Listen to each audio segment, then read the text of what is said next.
Here's my plan to dismantle the deep state and reclaim our democracy from Washington corruption once and for all, and corruption it is.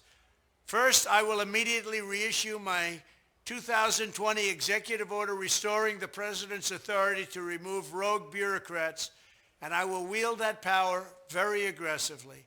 Second, we will clean out all of the corrupt actors in our national security and intelligence apparatus, and there are plenty of them.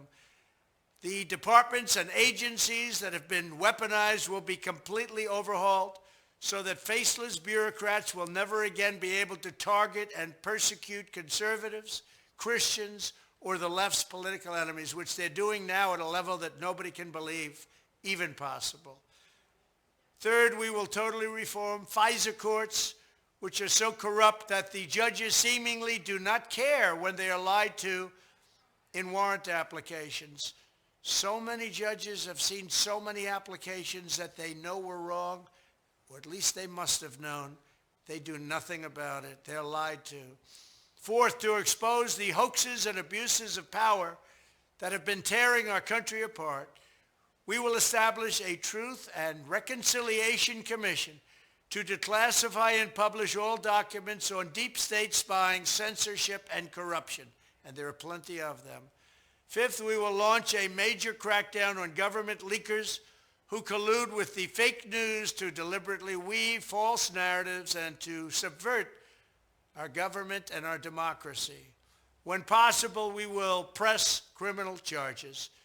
Sixth, we will make every Inspector General's office independent and physically separated from the departments they oversee so they do not become the protectors of the deep state.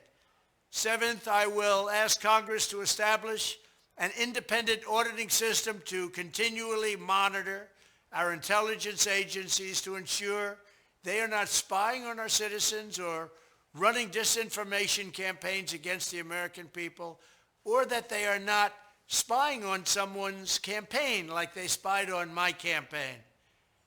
Eighth, we will continue the effort launched by the Trump administration to move parts of the sprawling federal bureaucracy to new locations outside the Washington swamp. Just as I moved the Bureau of Land Management to Colorado, as many as 100,000 government positions could be moved out, and I mean immediately, of Washington to places filled with patriots who love America, and they really do love America. Ninth, I will work to ban federal bureaucrats from taking jobs at the companies they deal with and that they regulate. So they deal with these companies and they regulate these companies, and then they want to take jobs from these companies. Doesn't work that way. Such a public display cannot go on, and it's taking place all the time, like with Big Pharma. Finally, I will push a constitutional amendment to impose term limits on members of Congress. This is how I will shatter the deep state and restore government that is controlled by the people and for the people.